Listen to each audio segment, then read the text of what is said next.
Coucou les poulettes, donc aujourd'hui je viens avec une vidéo tag, donc ça fait un bout de temps quand même que j'en ai pas fait, et aujourd'hui devinez, donc c'est mon tag My Hijab Story.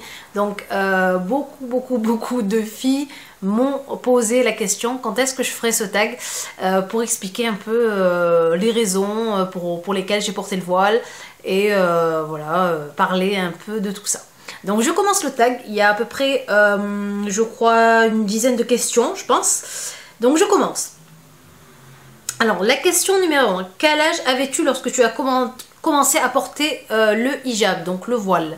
J'avais, je pense, c'était en 2010, j'avais 30 ans à peu près, voilà, oui, 29-30 ans. Donc voilà. La deuxième question, qui t'a influencé à porter le hijab? Alors personne ne m'a influencé, en fait c'était un concours de circonstances, on va dire, parce que c'était une année après ma séparation de mon ex-mari, et je suis restée en fait une année à me chercher, sachant que je faisais déjà la prière. Et je priais déjà depuis quelques années déjà. Et en fait, je me cherchais. Je me suis retrouvée donc seule avec ma fille, à vivre une vie entre guillemets de célibataire. C'est-à-dire que voilà, j'ai voyagé, je suis partie en Thaïlande, je me suis éclatée en Thaïlande, c'était super.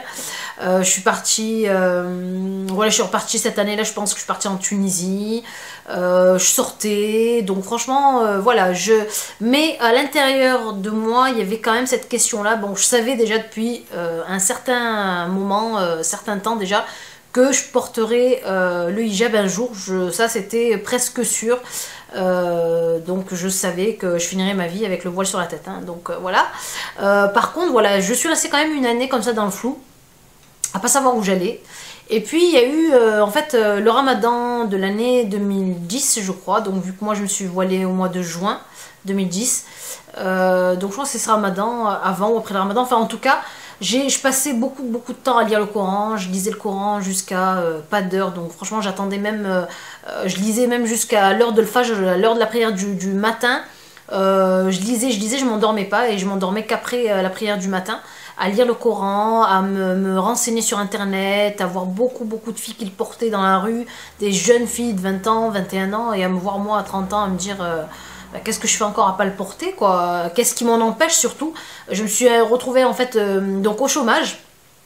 Donc je bossais, et puis après j'ai eu une rupture de mon contrat de travail, et je me suis retrouvée donc en fait dans une période où rien ne m'en empêchait, parce que souvent je disais ah mais comment je vais faire avec le boulot, je vais pas pouvoir le porter, etc.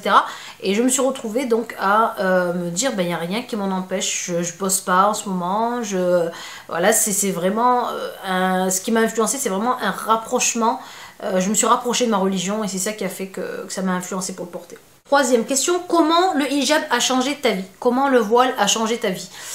Comment il a changé ma vie? Donc je disais dans le blabla, pourquoi le voile? Il a changé ma vie dans le sens où j'étais plus sereine, plus sûre de moi, et c'est on va dire, c'est pas paradoxal, mais c'est voilà, c'est voilà, se mettre un bout de tissu sur la tête, je sais pas, ça m'a donné une certaine consistance en fait. Voilà, je me suis sentie vraiment pas exister, mais voilà, avoir de l'importance. Voilà, c'est surtout ça. Donc ça a changé ça a changé le regard des autres sur moi, donc avoir plus de respect des autres envers nous-mêmes. Et après, ce qui a changé aussi dans ma vie, ben rien, en fait, matériellement rien, parce que bon, ben, je continue à vivre comme avant, c'est-à-dire voilà, j'avais pas une vie hyper débridée avant le voile, hein. J'allais au resto simplement, j'allais avec mes copines au resto, on allait au cinéma, je voyageais, donc ça n'a pas changé par contre.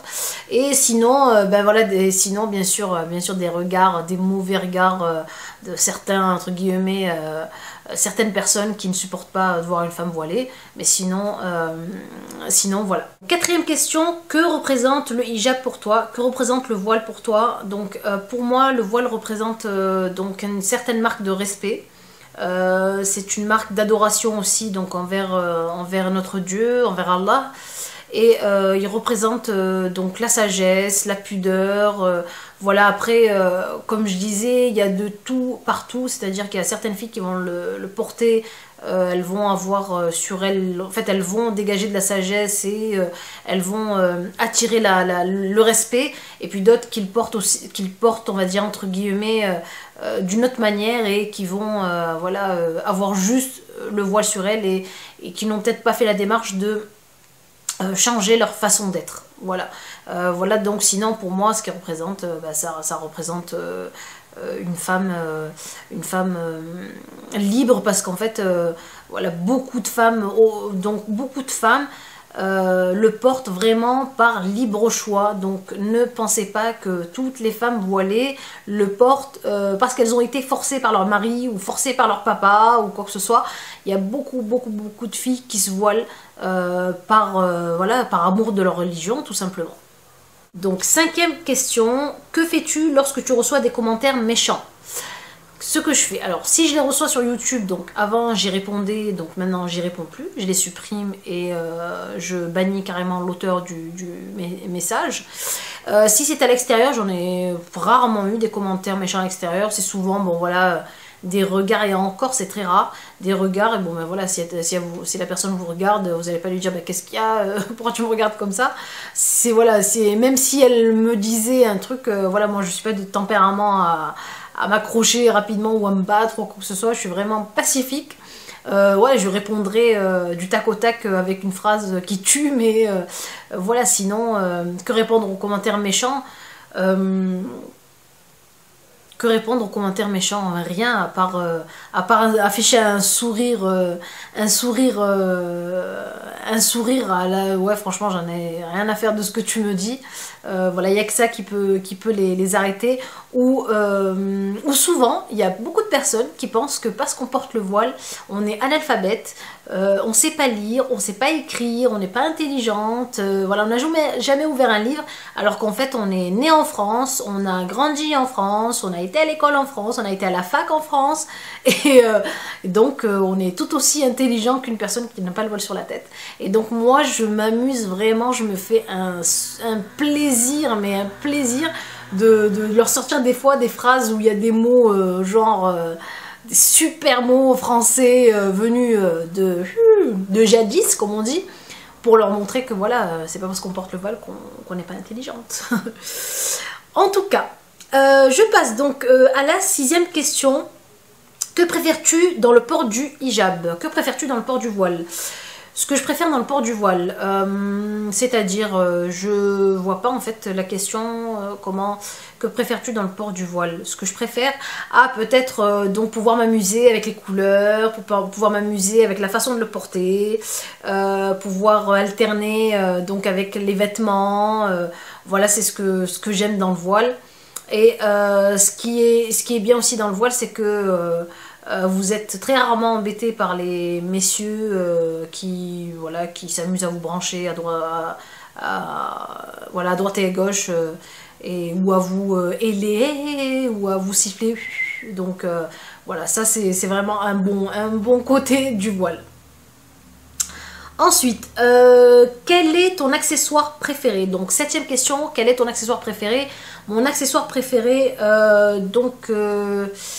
mon accessoire préféré, c'est le hijab en lui-même en fait, parce que je m'amuse franchement à m'acheter plein de couleurs différentes, plein de hijabs, plein de façons, de tissus différents, on va dire. Voilà le hijab et les bandes que je mets en dessous ici pour aller avec mes voiles. Donc 8e question, quel conseil pourrais-tu donner à une hijabi, donc à une fille qui porte le voile? Donc quel conseil je pourrais donner? Je peux donner donc ce conseil-là qui est pour moi très important. Les filles, si vous portez le voile ou si vous voulez le porter, posez-vous bien la question, pourquoi vous le faites? Donc faut pas le faire pour quelqu'un, faut pas le faire parce que quelqu'un nous l'a demandé, faut pas le faire parce que on nous a forcé, etc. entre guillemets. Il faut vraiment le faire pour soi, parce que ça ne sert à rien de le mettre et de l'enlever dans 6 mois, de l'enlever dans 1 an, etc. et surtout à changer votre façon d'être. Si vous êtes une fille posée, bon ça c'est réglé, donc si vous êtes posée, que vous êtes déjà bien dans votre tête, voilà, le voile ne fera que vous améliorer. Si par exemple voilà, vous êtes une fille qui, on va dire ça, qui a pas la parlotte facile, mais voilà, vous êtes, je sais pas, extravagante, on va dire. Alors, je ne dis pas qu'il ne faut pas être extravagante, je dis juste que porter le voile, après, il y a une certaine démarche, c'est-à-dire de devenir sage, on va dire, devenir sage. Et donc, devenir sage ne veut pas dire devenir aigri de la vie, hein, non, vous pouvez rigoler, vous pouvez rire aux éclats, etc. Mais voilà, il faut savoir gérer en fait ça, pas rire aux éclats n'importe où et n'importe quand, avec n'importe qui, etc. Donc, voilà le seul conseil que je peux donner. Ensuite, 9e question, y a-t-il une façon de mettre le hijab que tu n'as toujours pas compris? Une façon de mettre le hijab que je n'ai pas toujours pas compris, c'est de le mettre en fait en bandeau et avec le cou carrément pas voilé en fait. Donc à la rigueur qu'on colle vraiment les tissus, qu'on ne voit que ici, ça va. Je vois beaucoup de filles américaines qui le portent carrément que en bandana, ou des anglaises qui le portent qu'en bandana, et on voit carrément tout leur cou, même là le début en fait du corps ici. Donc ça oui, c'est un truc que je comprends pas. Donc pourquoi cacher que ses cheveux si on cache pas son cou? Voilà, ça, c'est un truc que jusqu'à maintenant j'ai pas capté. Bon bref. En tout cas, 10. Que penses-tu de la communauté hijabi sur YouTube? Que penses-tu donc de la communauté de filles voilées, on va dire, sur YouTube? Alors je pense qu'on commence à être donc de plus en plus nombreuses sur YouTube. Après, il y a les hijabis, les filles voilées américaines, les filles voilées anglaises, les filles voilées françaises, les filles voilées pakistanaises, etc. etc. Je pense que c'est bien de vouloir montrer la femme voilée sous un autre jour. C'est super comme initiative. Moi-même, j'ai voulu donc faire cette initiative-là. Donc surtout moi, c'était surtout pour aider les filles voilées à se faire plus coquettes, plus jolies, à faire attention à elles, à leur donner des astuces, comment se rendre plus jolie pour son mari ou autre, mais en tout cas, ou comment avoir confiance en elles. Et donc je n'ai pas voulu cibler que les filles voilées. C'est vrai que voilà, je parle de beauté, quand je parle de beauté, c'est vraiment pour toutes les femmes, qu'elles soient voilées ou pas, qu'elles soient musulmanes ou pas.